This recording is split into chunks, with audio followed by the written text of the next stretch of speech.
저희 오늘 마가복음 전주에 이어서 6장입니다.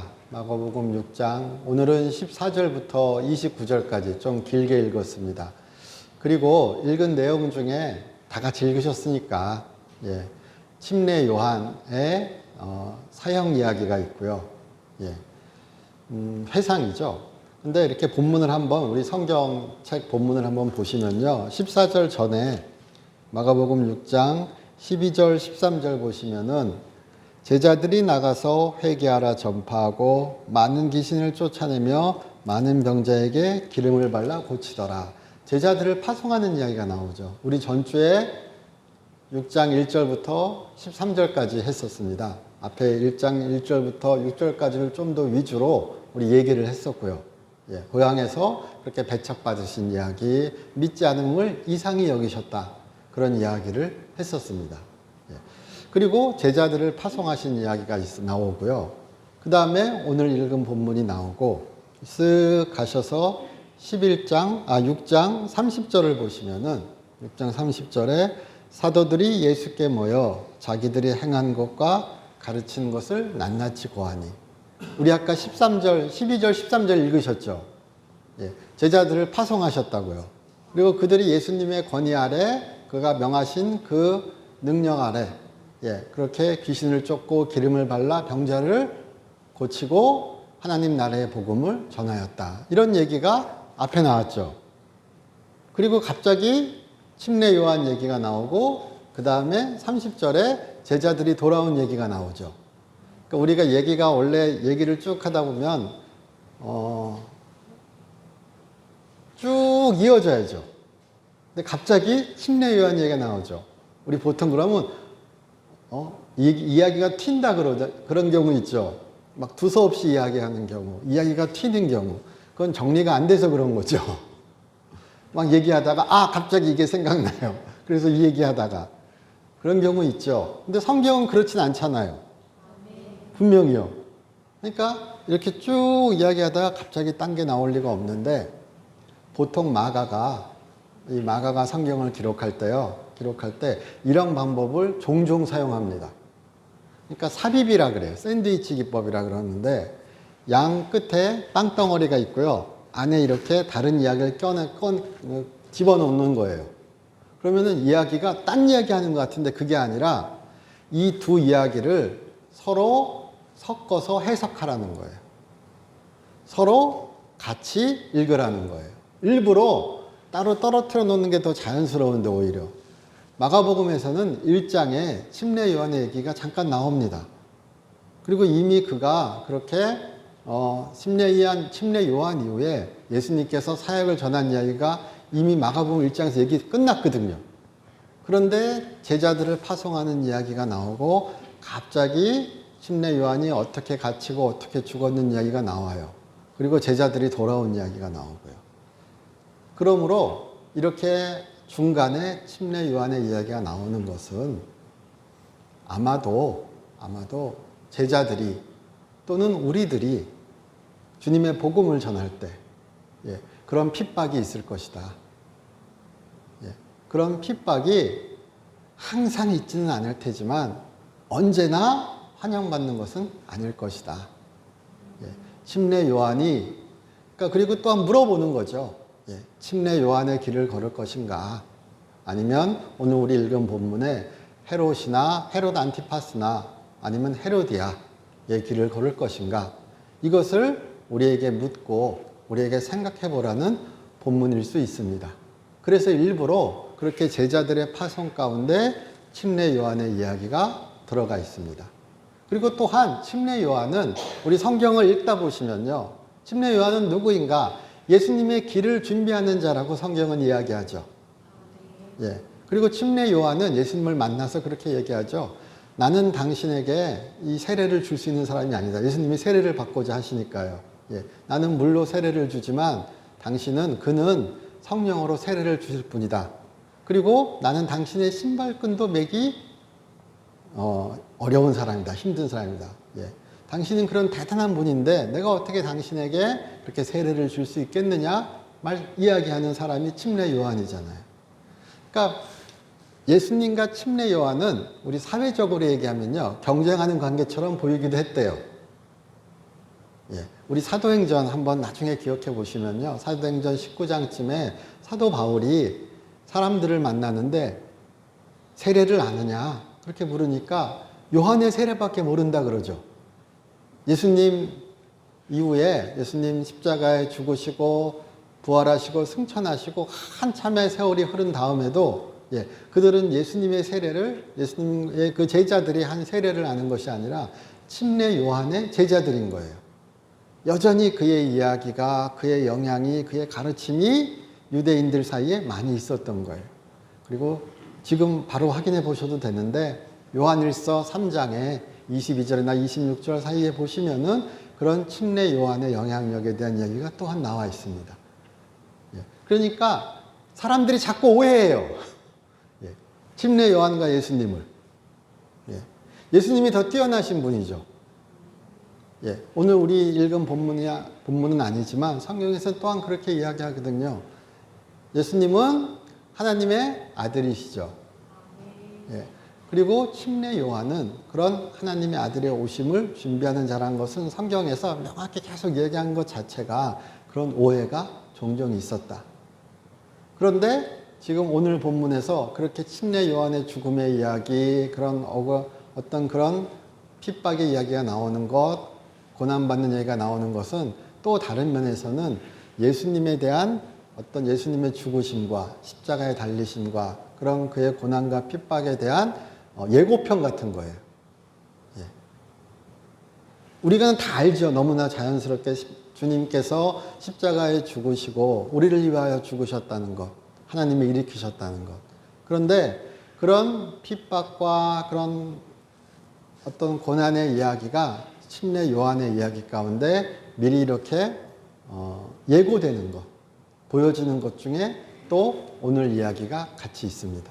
그러므로 제자들과 예수님을 알리는 그 이야기 가운데 그렇게 복음을 우리가 전하고 증거하고 살고자 한다면 세상이 항상 그 복음을, 예수님을 환영하는 것만은 아니구나.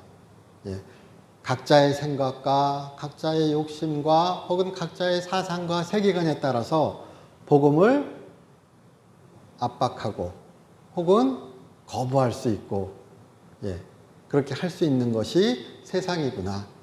그런 것을 보여주는 본문이다. 이렇게 한번 보셨으면 좋겠습니다.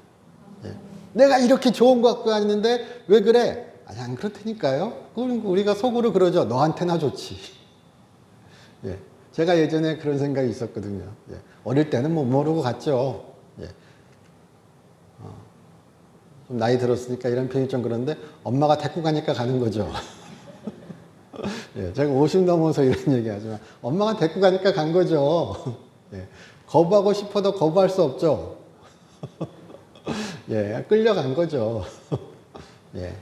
그랬던 사람이 목회자가 됐지만 여하튼 그렇게 세상의 반응은 다양하고 이 헤롯의 이야기도, 헤롯 요한의 이야기도 우리 그렇게 한번 보았으면 좋겠습니다. 예수님의 이야기가 분명히 귀한 보석 같은 이야기나 그것이 항상 환영받지는 않는다. 우리 또한 그렇게 예수를 전함에 있어서, 예수님을 전하고 증거함에 있어서 우리가 언제나 세상의 칭찬만을 받지는 않는다. 오히려 성경은 오해받고 핍박받고 고난받는 이야기를 더 많이 합니다. 하지 말아야지 생각하지 마시고요. 하늘의 상급이 크다. 그렇게 우리가 믿고 나가시기를 주님의 이름으로 축원합니다. 예수님은 분명 말씀하셨죠. 하늘에 쌓아두라. 그것이 아마도 우리 모두에게 적용되는 이야기일 것입니다. 그래서 저는 성도님들이 하늘에 많이 쌓아두시는 그런 복받은 성도님들이 되시길 주님의 이름으로 축원합니다. 그리고 덧붙여야죠. 이왕이면 세상에서도 많이 쌓아두시고요. 세상에 쌓아두는 것은 나누라고 쌓아두는 겁니다. 교회는 그렇게 이야기합니다. 이 아멘은 작아요, 지금.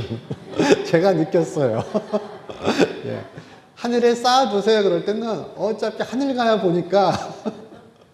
예. 그리고 거기서는 녹슬거나 뭐 어디 사라지지 않으니까 아멘 커요. 근데 제가 이 땅에 쌓아두세요. 그리고 거기까지는 좋죠. 근데 그 쌓아두는 건 나누라고 쌓는 거예요. 이렇게 얘기하는 순간 아멘이 작아져요. 저도 마찬가지예요. 그런데 우리가 그렇게 이길 수 있기를, 예, 우리가 이길 수 있기를, 예, 우리의 선택이 주님의 마음에 흡족한 기쁜 선택이 될 수 있기를 주님의 이름으로 축원합니다. 예, 강요하지 않습니다. 예, 강요해서 될 문제도 아니고요. 강요한다고 주님께 칭찬받지도 않습니다. 예, 그것은 복음으로, 예, 우리의 신앙으로 주님께서 허락하신 그 믿음으로 행해지는 일이라고 믿습니다. 예, 아니면 그것은, 예, 세상의 칭찬만을 받을 뿐인 거죠. 우리에게 필요한 것은 하나님의 칭찬입니다. 예수님의 기뻐하심입니다. 우리가 그것을 보고 달려갈 수 있기를, 예, 축원합니다. 예, 저희 오늘 본문 이렇게 내용은 대략 아시니까, 예, 침례 요한이 오늘 본문을 이렇게 쓱 보시면은 6장 14절 예수의 이름이 드러난지라 헤롯 왕이 듣고 이르되, 제가 제목을 예수의 이름이 드러난지라 이렇게 적었습니다. 예수의 이름이 드러난지라, 그러니까 제자들이 예수님을 잘 전했다는 거죠. 또 다르게 얘기하면요, 예수님께서 제자들을 파송하신 이야기죠. 그리고 예수님께서 사역하신 이야기가 계속 나왔잖아요. 그가 누구신가? 마가복음은 그가 누구신가에 대한 끊임없는 답을 우리에게 제공해주는 책입니다. 성경입니다. 하나님의 말씀입니다. 그는 하나님의 아들이다. 그는 메시아시다. 그는 자연을 그렇게, 자연에 명령하시고 자연이 그렇게 듣고, 그는 죽음을 이기시는 분이시고, 그는 병을 고치시는 분이시고, 그는 그렇게 귀신을 쫓는 분이시고, 오히려 가장 그것을 포괄하는 것은 그는 하나님의 구원을 전파하는 자이다. 하나님의 구원을 나타내는 자이다. 하나님 나라를 보여주는 자시다. 그는 하나님의 나라시다. 이렇게 얘기하는 거잖아요. 여태까지 쭉 그 얘기를 해왔습니다. 그러므로 그렇게 예수님께서 드러나실 때 사람들의 반응은 이쪽 저쪽 있겠죠. 예. 그래서 믿음으로 오는 사람도 있고, 그리고 믿음 없이 그를 배척하는 자도 있고, 6장 초반에서 그렇게 예수님의 나신 곳 그 고향 사람들이, 예, 그를 배척해서 예수님께서 어떻게 이렇게 믿음이 없을 수 있지? 심히 이상히 여기셨다. 심히 놀랐다고, 예, 성경은 이야기할 정도로, 예, 세상은 그를 환영하지 않을 수도 있다는 것을 명확히 보여주잖아요. 그래서 예수의 이름이 드러났을 때, 예수님의 이름이 드러났을 때 세상이 어떤 반응을 보이냐는 또 다른 이야기가 여기에 나옵니다. 그러면서 헤롯의 이야기가 나오는 거죠. 요한가요. 침례 요한과 헤롯 대왕의 헤롯 안티파스의 이야기가 나옵니다. 근데 우리는 예수님을 전하는 자니까, 예, 또 한번 생각해 볼 수 있겠죠. 우리가 이야기하고 우리가 살아가고 그렇게 우리가 움직일 때, 우리가 행동할 때 우리를 통하여 예수님의 이야기가 전해지기를 소망합니다. 예, 예수님의 이름이 드러나기를 소망합니다. 반응이 안 좋을 수도 있고요. 예, 오히려 그렇게 우리가 생명의 복음을 전하는 것일 수도 있고요. 예, 그 반응은 양쪽일 수 있습니다. 그러나 우리를 통하여, 우리로 말미암아 그렇게 하나님의 역사가 일어나는 것 또한 분명히 우리는 목격합니다. 예, 그런 주님께 참여하는, 예, 복음 전도에 참여하는 우리가 되기를, 예, 소망합니다. 그런데, 예, 여기 이제 헤롯과 헤로디아 이야기가 나오죠. 제가 헤롯 대왕, 우리가 처음에 마태복음이나 이런 데 보시면 예수님 태어나실 때 헤롯 대왕의 이야기가 잠깐 나옵니다. 베들레헴의 아기들을 죽이는. 헤롯 대왕의 이 아들들이라 그래야 되겠죠. 여러 명이 있는데요. 부인도 여러 명이고요. 그래서 이복 형제들이 쭉 있습니다. 그 중에 한 명이 여기에 나오는 헤롯 안디바 혹은 헤롯 안티파스. 예, 성경에서 예전에 안디바라고 얘기하기도 하고요. 예. 안티파스, 이건 영어명이죠. 예. 안티파스, 이렇게 얘기하기도 하는 똑같은 이름입니다. 근데 이 사람이 우리에게 익숙한 다른 것은 예수님께서 십자가에 달리시던 날, 예수님을 재판할 때 같이 있던 왕이 이 헤롯 안티바입니다. 예. 갈릴리의 분봉왕, 갈릴리아 베레아의 분봉왕으로서 예수님을 재판하는데 같이 있었던 사람이요. 예. 그리고 주후 6년부터 39년까지 이렇게 갈릴리와 베레아의 분봉왕, 왕으로서 다스리던 사람입니다. 분봉왕은 교회에서 많이 설명 들으셨을 겁니다. 왕보다 아래. 예. 그래서 평생 그게 한이 됐대요. 예. 아버지는 대왕이죠, 왕이죠. 헤롯 왕입니다. 그런데 그 아버지가 죽고 여러 4명의 아들들이 그 아버지의 영토를 물려받았는데 로마 황제가 너는 왕 아니야. 예. 그러니까 너는 왕 쓰지 마. 그런 거예요. 그래서 분봉왕, 테트라크라고 얘기하는 그 분봉왕이란 용어를 써라. 그러니까 왕으로 대우받고 왕으로 살아가는데 왕이 아닌 거예요. 평생의 한이 되겠죠. 예. 그래서 나중에 칼리클라 황제한테 쫓겨날 때도 그렇게 왕의 칭호를 얻으려고 제가 저렴한 용어 좀 쓰겠습니다. 수작 부리다가 걸려서 미움받아서 쫓겨납니다. 예. 그만큼 평생 왕이 되고 싶어 했던 사람이에요. 또한 왕으로 살았지만. 근데 이 헤롯 안티파스가 그의 형제 헤롯 빌립에게 가다가 그의 부인을 만난 거예요. 헤롯 빌립의 형제 아내를. 동생의 아내예요. 근데 헤롯 왕가가 요즘 이야기를 하면 막장 집안입니다. 예. 그래서 여기 나오는 헤로디아 있죠. 이 헤로디아는 실제로는 헤롯 안디바와 헤롯 빌립의 조카입니다. 여자 조카예요. 예. 그 집은 근친혼이 너무 흔해요. 예.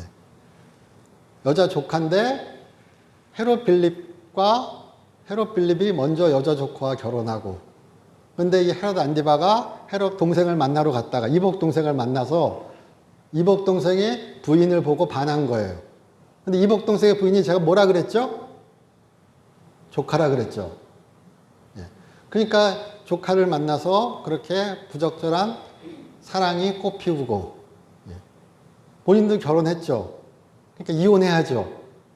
예. 그래서 본부인을 쫓아냅니다. 본부인이 나비데아 왕국, 아프리카 쪽의 왕국의 나비테아라고 얘기하는 그 왕국의 공주예요. 나름 그럼 아빠가 화나죠. 내 딸이 말도 안 되는 이유로 쫓겨났잖아요.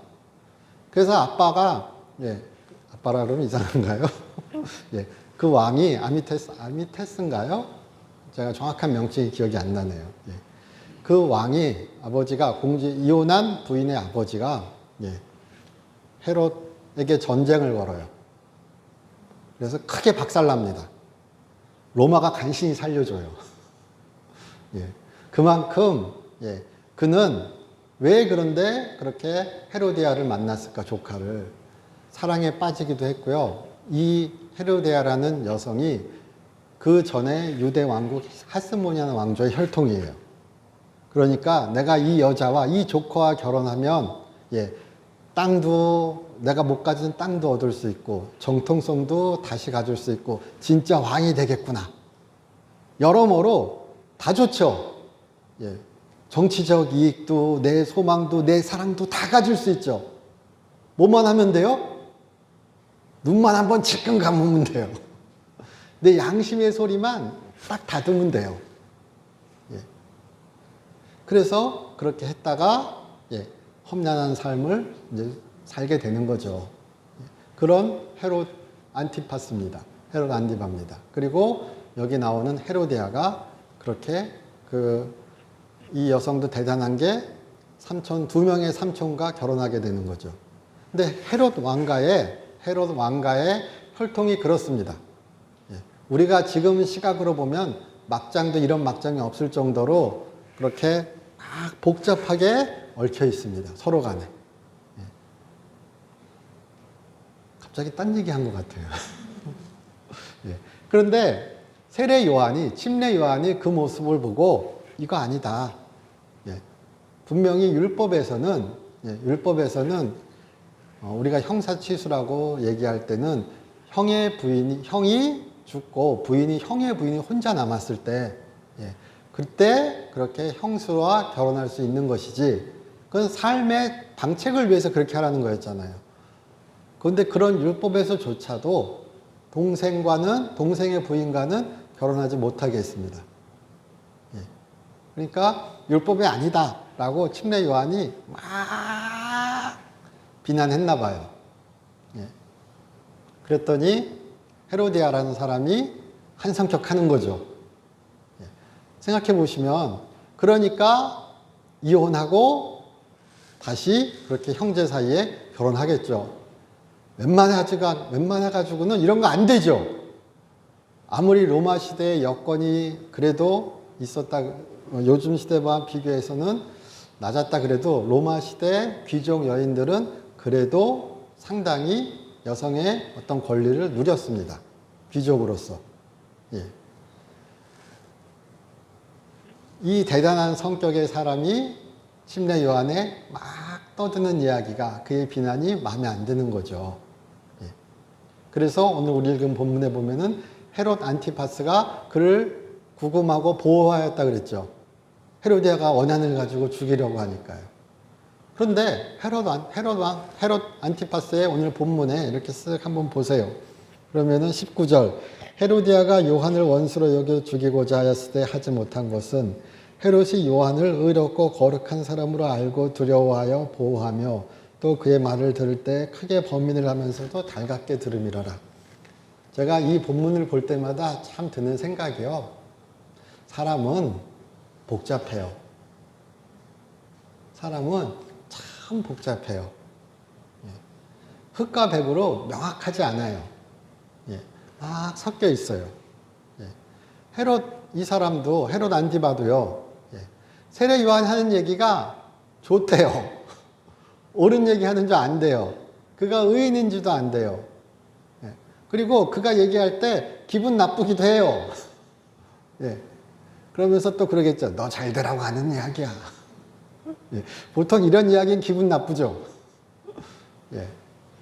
그러나 그가 그것을 감내하고 혹은 그냥 듣고 번민하였다. 이렇게 나오죠. 그러면 번민은 좋게 해석하면 할까 말까죠.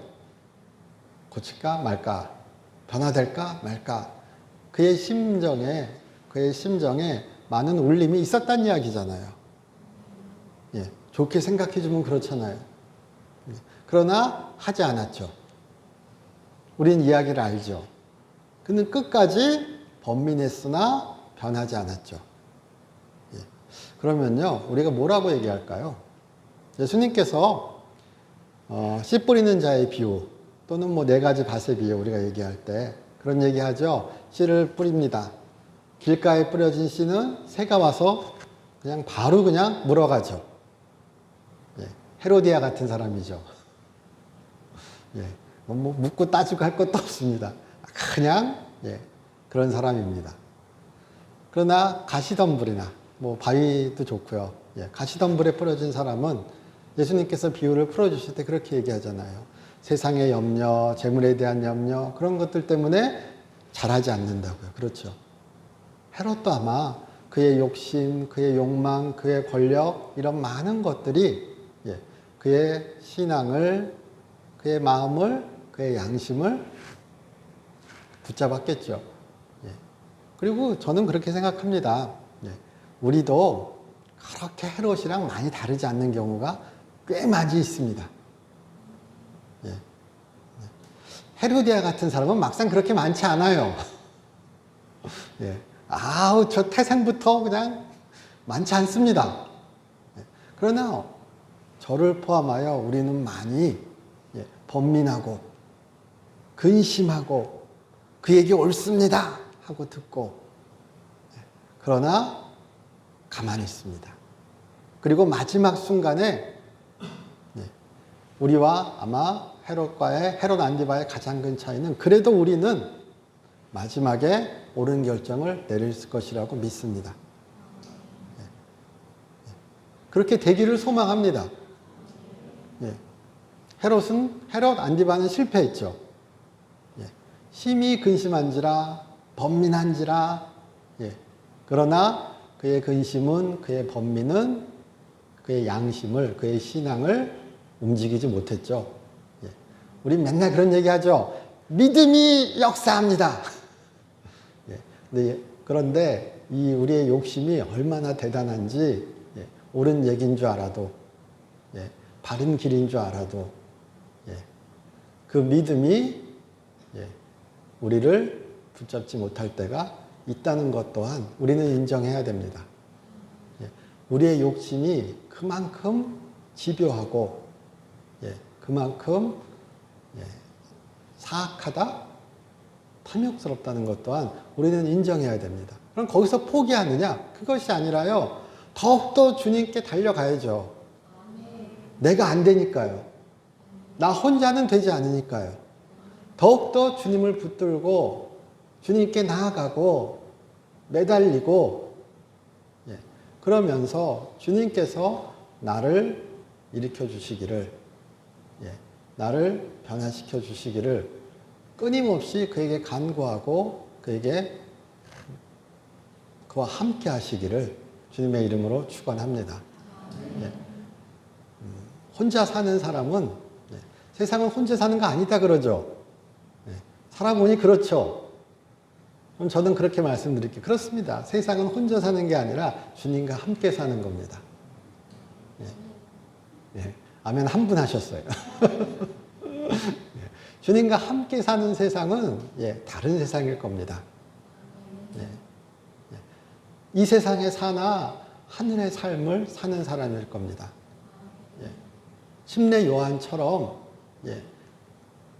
침례 요한은 예수님을 전한 자는 아닙니다. 그리고 우리가 본격적으로 얘기할 때. 그러나 바른 길을, 옳은 길을 그래도 간 사람인 건 확실하죠. 네. 우리에게도, 우리가 저를 경우를 얘기할게요. 네. 몰라서 못하는 경우는 잘 없습니다. 네. 알지만 그런 경우가 더 많습니다. 그러니까 우리가 승리하고 우리가 이겨내기 위해서 필요한 것은, 예, 주님입니다. 예수님이십니다. 예, 예수님의 능력이, 그리고 우리의 열심이 함께 할 때, 예, 우리가 헤롯처럼 되지 않고 또 헤로디아처럼 되지 않고, 예, 그렇게 주님의 십자가를, 주님의 죽으심과 부활을 우리가 나타낼 수 있을 것이라고 믿습니다. 예. 자기의 십자가를 지고 간다는 이야기 우리 많이 하시잖아요. 예. 예. 우리 승리하시는 그런 우리가 되시기를 주님의 이름으로 축원합니다. 예. 요 한마디만 할게요. 예수님께서 마태복음 11장에서는요, 헤롯을 갈대에 비유합니다. 그러니까 마태복음 11장 나중에 한번 확인해 보세요. 마태복음 11장 7절쯤에 나옵니다.